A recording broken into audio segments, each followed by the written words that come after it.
What's up, y'all, and welcome back to another episode of the Room Packed ResEdChat podcast. I am one of your hosts, Nettles, an Associate Director for Housing and Residence Life here at EKU.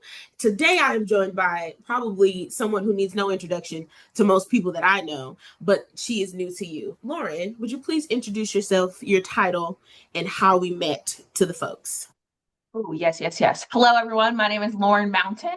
I am the Director of Residence Life and Housing at Bridgewater State University in Massachusetts.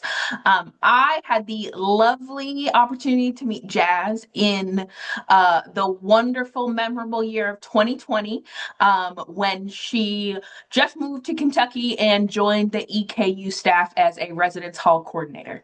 Yeah. So this episode, I want to talk about something that really Lauren, as my supervisor, has made very important to me, or something that became very popular in how I make decisions and how I lead teams. So let's talk about culture in the workplace or on a team. So if you've ever worked in residence life, you know it can it can be one or two ways, right? You can be very close knit, or everyone can be in silos or adrift. And I am very privileged to have never experienced that much. But I know that the role of culture leads to people belonging or feeling like they belong on their team, also the university that they work at, but also that's how we recruit students, or we get students to understand this is the job, but we also have a great time here. So my first question for you, Lauren, is can you tell me a little bit about why culture in the workplace is important to you as a leader, but also as a team member? I think culture in the workplace um, has really started to mean more to me throughout the years because I realized, especially in our work in residence life, we spend a lot of time at work and with each other. I moved away from home. I moved from Massachusetts to Wisconsin for grad school, and then ended up in Kentucky for my first 11 years of full-time work, and I didn't know anyone when I moved to those places. And so my workplace became my people, became my community when I was moving. And so I learned that workplace culture meant so much to me because that was my only sense of community when I was starting out. And so I throughout the years kept trying to feed into that workplace culture, making it a positive one. I also do believe in like the concept of trickle down. So if you are as a team, as a live-in team, as a department team, if you're feeling positive, if you're feeling connected, if you feel that sense of belonging, um, I think organically that trickles down to the work you do with your RAs, your student Yeah. staff. You're building that sense of belonging with them within your team, but also your overall department, Yeah. and then as well as with your students. The work that we do can also be hard. It can be emotionally hard. It can be just takes a lot of time hard. And so I also think for me, when I think about that workplace culture, I need a soft place to land. Yeah. I want my team to have a soft place to land. I want to be a soft place to land for team members when the work is tough. And I think that creating the culture where that's not just acceptable, but Yeah.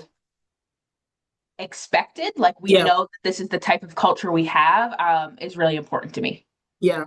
And I know for me, like coming from such a small town like coming from a small town in Michigan, Flint is everybody knows everybody there. Like if you're either in church or the local high schools or everything like that. And so deciding to transition and move and go to undergrad up in the UP or near the UP, the Upper Peninsula, no one had done that really in my family. We stayed where we were, and when I got up there, spent the time there, ended up studying abroad, and it wasn't so scary to leave, but I still only had people in the pockets of the communities that I was in. So working in the diversity office, working in the dining hall, and then becoming eventually a student staff member, the student staff experience for Housing and Residence Life was very different from every other team that I was ever on, which led me to move to Arkansas for grad school. And then from Arkansas, I spent the summer in Virginia, and then the summer in Virginia moving to Kentucky, because it stopped being so scary to move around because of that dynamic. And so I wonder, can you talk a little bit about how you, like, maybe what steps you take to establish what the culture is going to be, whether in your role as the leader, or just when you're creating processes and stuff like that with your team or building those relationships? Yeah. I think one of the first things I do, and a number of my team members here as I was moving in, first noted as how many boxes I was bringing into my office. And they were like, you know, you live somewhere else, right? Like, this isn't where you're going to live. And I was like, oh, Yeah. yeah. But I have a lot of stuff in my office. So I know it's a little blurry, but back here, I've got like door decks hanging up. I've got fidgets everywhere. I have coloring books. I have a lot of stuff. Disney ears, Funko Pops that have been gifts from people.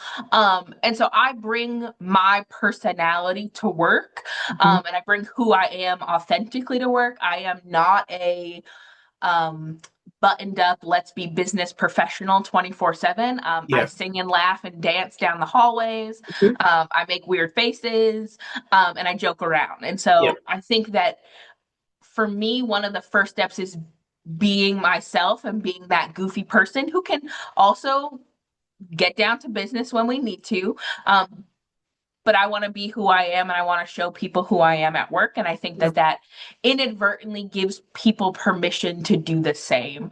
I also recognize that I come from a place of privilege to be able to be my whole self at work, and know that that doesn't come with necessarily severe ramifications Mhm. most of the time. And so by doing that, for me, I want to show others that it is possible, and um, that they can be that themselves at work. I think one of the other things too is really understanding the processes, or understanding the culture and how it's impacting people.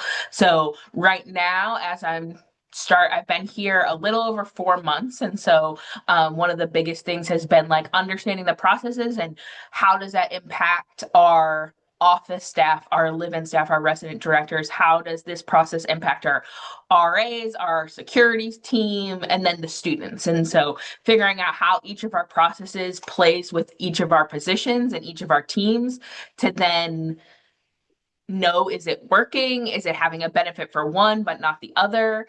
Um, and doing that through those casual relationship building Mhm. pieces too. So, it's a mix of formal meetings of let's talk about these things, but also Mhm. those informal, I'm just sitting with you eating lunch and Mhm. we're chatting about something. And I'm like, oh, okay, so that program sounded like it went well. Mhm. How did it get there? How did we make sure it went well? Um, One of the things that I did, it was last week. Mhm. We had a just a game, like an hour game day. So we brought in a bunch of board games, hung out, played heads up for an hour, had snacks, and just came together as a department socially. Mhm. Took that time with each other to just hang out, be Yeah. ourselves, which I think has the ripple effect of being comfortable to talk more about those processes, to Yeah. talk more about the things that are businessy in the workplace. Yeah. We are more comfortable diving in and pointing out issues Yeah. when we're more comfortable together as people. Yeah. And I know you said a couple of things that I know we'll get to in a second, but I think the one of the things that stands out to me the most as someone who's been supervised by you, but also being able to work directly next to you, um, allowing space for every personality type in the workplace is like, so it's so important, because I think when students see that we're not all the same, or we don't all look the same, act the same, care about the same things. Like I got into heavy metal music because a grad introduced me to it and was open to just having a conversation about something that had absolutely nothing to do with work. And then similar to me, bringing your personality into the spaces that you're in, from the way that you dress, the way that you speak, and but also being able to allow for other people. Like I saw that you looked like you had a question. Do you want to ask your question? And kind of relying on how much of an impact that actually can be to someone, because in our field, especially in our functional area of housing and res life, we have to make a lot of decisions. We do a lot of talking, and practicing communicating, especially if it's not something that you're used to doing, you only do that when you feel comfortable. And I think that is probably the biggest misnomer of why creating culture is important, because a lot of the times people are learning those skills on teams like this. So I wonder, can you talk about some of the challenges maybe you faced in shaping workplace culture as a leader? Because as long as I know you, you've always been a leader, an associate director, director, executive director, and the like. Yeah, I think some of the challenges that I have had, um, I think a lot of the challenges I've had is a lot of them in my own mind, challenges that I've created or that I Mm-hmm. think are there that maybe aren't as big as they once were or that Yeah. I made up to be in my mind. Um, I have come into a lot of workplaces that have had people that have been there a very long time. Mm-hmm. And so understanding that is very helpful in understanding the work culture and understanding the context that we work in the institution and those politics that are always at play. Yeah. Um, but that also can be a challenge as you want to influence workplace culture, as you may want to shift a few things, walking into a place that has a lot of history and a lot of people that are alums or that have given their whole lives to one institution. Mm-hmm. If you're changing things that they helped build, Right. that can sometimes be a challenge. For me, it's always been important to communicate about why we might be shifting things or why this may be a change in the right direction, and then always have the moment of or moments of reflection afterwards of like, did that work? Did this shift to this format work for us? Instead of doing this type of end of semester celebration, did instituting like a trivia like game for an end of semester celebration work better or differently than like just a luncheon? And Mm-hmm. so figuring out kind of having the moment of reflection at the end of like, did that work or get to what we wanted to? I think that something that I have experienced since I was an RA, probably. I became an RA in January, so I was filling a role of someone that had just left in December, and I had the fear of coming into someone else's shoes and filling someone else's role that they had just left. I had that a lot in other positions when a supervisor would leave. I was tapped to be the interim, Yeah. and I had a lot of fear and coming into stepping in the shoes of someone else. And so a lot of that challenge was internally reconciling that I didn't have to be that person and I didn't have to lead exactly like them. And the way I lead and the way I show up is just as valid and can create just as positive of a workplace culture as someone else. And so I think it's been living out that concept of giving myself the permission to be myself, lead how I am, Yeah. um, and knowing that that's okay. And Yeah. again, that trickle down idea. Yeah. And I don't think there's enough conversation about how leaders transition, especially from long leadership or maybe spontaneous changes in the team, or like you take on a role that you're not necessarily anticipating. Like I had no intentions of staying as long as I have here, but I had conversations with people who had been here longer than me, who had done the job, and they were like, "You absolutely should consider this. What is wrong with you? What are you talking about?" And I'm always the first person to be like, "You sure you want me to be in charge?" Absolutely.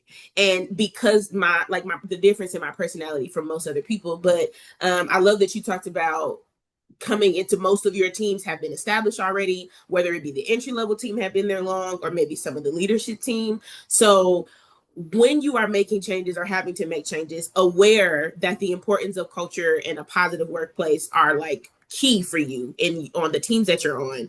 How do you balance that with accountability? Because people are going to make mistakes, people are going to push back, people are not always going to agree, but I know how you lead with the intention of your workplace and how you want people to be, but you still have to essentially discipline them or correct behavior. So Yeah. I think I see myself as a really good softball coach.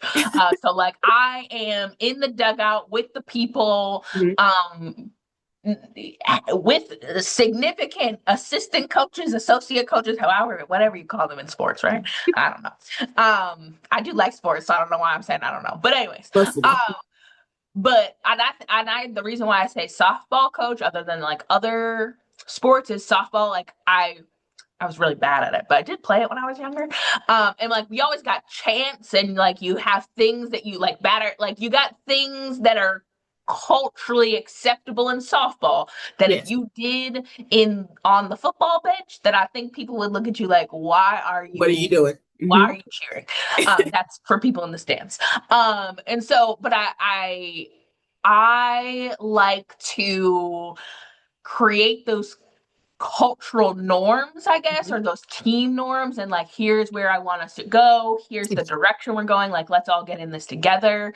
And then as we may not hit the mark, as we may kind of make mistakes, Yeah. really coming, if it's an individual, really coming down with that individual and talking to them about like, help me understand where your mindset was, or like help me understand how we got here. Mm-hmm. I want to hear from my team about where they are at and Mm-hmm. how they're making meaning or understanding the work that we're doing. I don't think it has ever been helpful for a team dynamic for me to walk in and immediately discipline or accuse someone of Yeah. doing something wrong, or saying you're not meeting the mark with this. Yeah. There's that conversation and again that relationship building where hopefully at this point I've been able to create a relationship with that person where they can be honest and share with me that something's going on, or they don't agree with whatever the Yeah. decision was, or whatever direction we're in, or whatever policy they're having to enforce, and then being able to talk to them like that's understandable.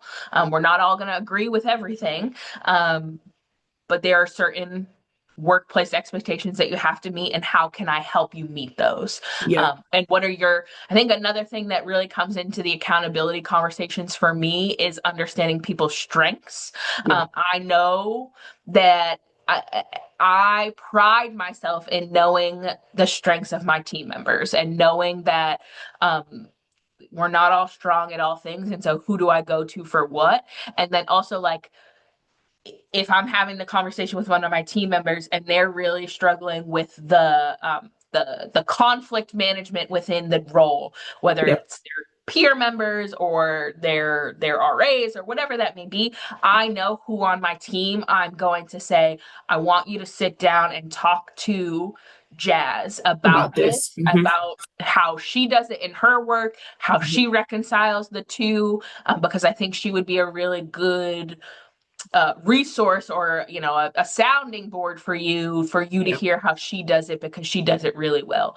Yeah. I think that that's important for you to be able to connect your team members to other members of the team to help their development as well. Yeah.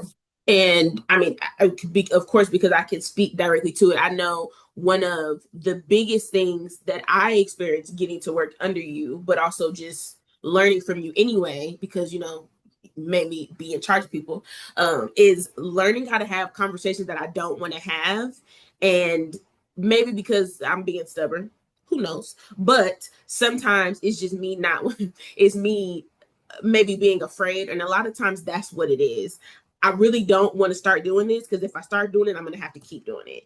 but I don't think people always connect how important it is for you to practice those things and doing it in a safe environment, like on a team like this, or with a leader that's in the trenches with you, or we'll go over it, we'll help you write down your script. And this is just one example, but I know that that's something that I learned from you a lot too. So I know Yeah, that was an sometimes we have to example. role play the things. Yeah, practice it and talk it out, because those like difficult conversations, difficult situations happen, and we don't not have them because we have a positive team culture. Mm-hmm. And it's just as important to deal with those as it is, the fun stuff. And so I wonder, can you think of a time, or can you share an example of a time where the culture that of the team that you worked on directly affected the performance of your staff as a unit or individual people?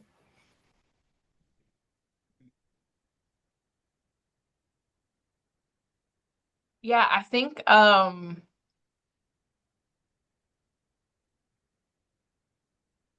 feel like there's a lot that I could talk to, and I don't know that. I think the one of the problems that I have, or one of my, I guess, areas of growth, Yeah. is to be able, because it's possible, it certainly is, but be able to tie the workplace culture to kind of like tangible. I can show you this chart, and like Hmm. we were 50% more successful because of X. This, yeah. But I think that for me, like I can point to the personal stories Mhm. and the moments of seeing someone develop, or seeing someone like the light bulb go off and Yep. understand.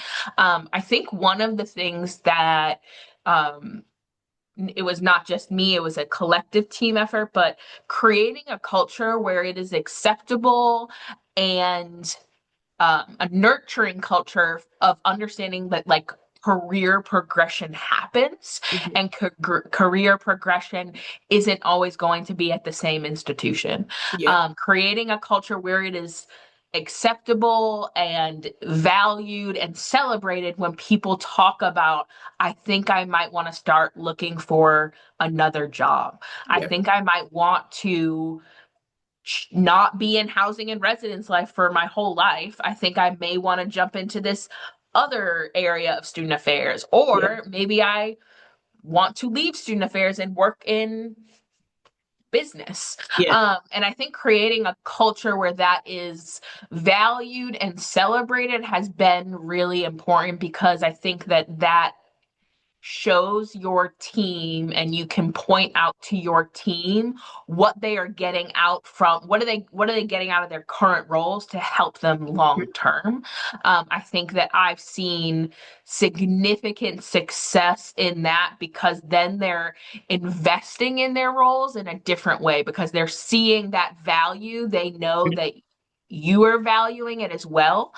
um, Also, that investment piece from a team leader, or a team leadership of the team, of investing in their professional development through formal events or formal programs that you're Yep. putting on, but even like you were saying, those individual conversations, those hard conversations that we're having, where we're maybe redirecting, or this didn't go well and here's why. Hmm. um, the team sees it as a positive measure and Right. can leave that conversation knowing that it is because you are invested in them and their development, and that's why Yep. you are having it. um and I think, yeah, I think that that's one of the things. I think something so, okay, so, and I think it's small, right? But I understand that people would say it's not.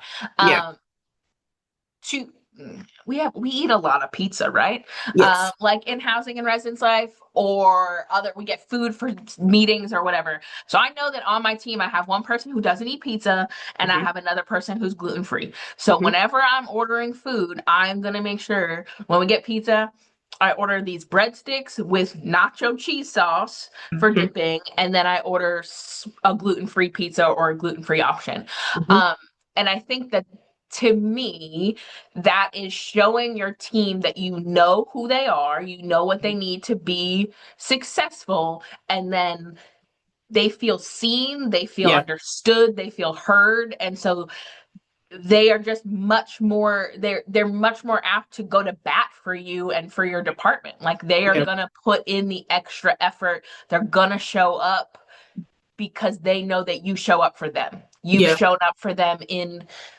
this way of you remembered Yeah. this and you make sure it's there for me. And so I am then going to give my 110% Mhm. because my workplace cares for me.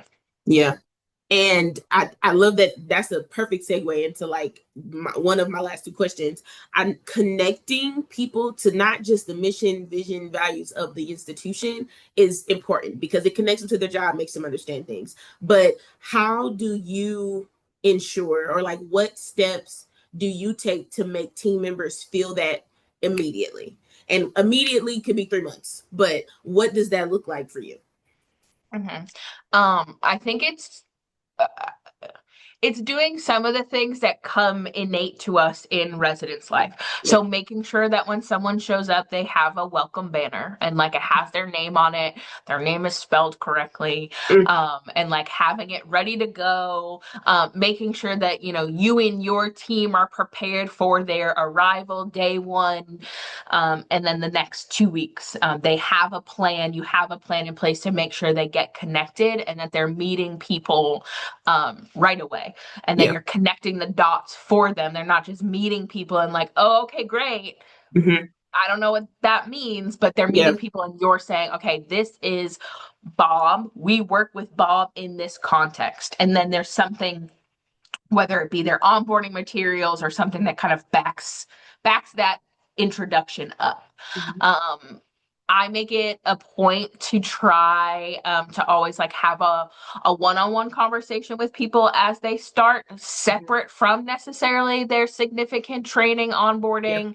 I mean, it's part of it, but it's more of that casual one-on-one. Let's walk and get coffee and talk about how the week's been going. What are your outstanding questions? How are you settling in? And then I always, from those conversations, get at least, if not more, like Mhm. 3 to-do items. Like, all Mhm. right, connect them with this person, Yeah. make sure they get time with our program coordinator to talk more about LLCs because they're really interested or they don't have that experience and they're going to be working with LLCs. Yeah. So being able to connect those dots for them. And then I think, again, making sure that there's some social opportunities for people at the beginning. Yeah. Something that I would do at EKU. So we would have hall director staff start usually right after the July 4th holiday, but they would move in before July 4th usually. Um, Richmond has a wonderful fireworks display. And so I would just have a tent and barbecue at the fireworks display. It was optional. People come on by. If you're already going to the fireworks with another group of friends, that's totally fine. But just like stop on by our tent, grab a hot dog, grab a drink, snack, whatever it may be. Mhm. But just a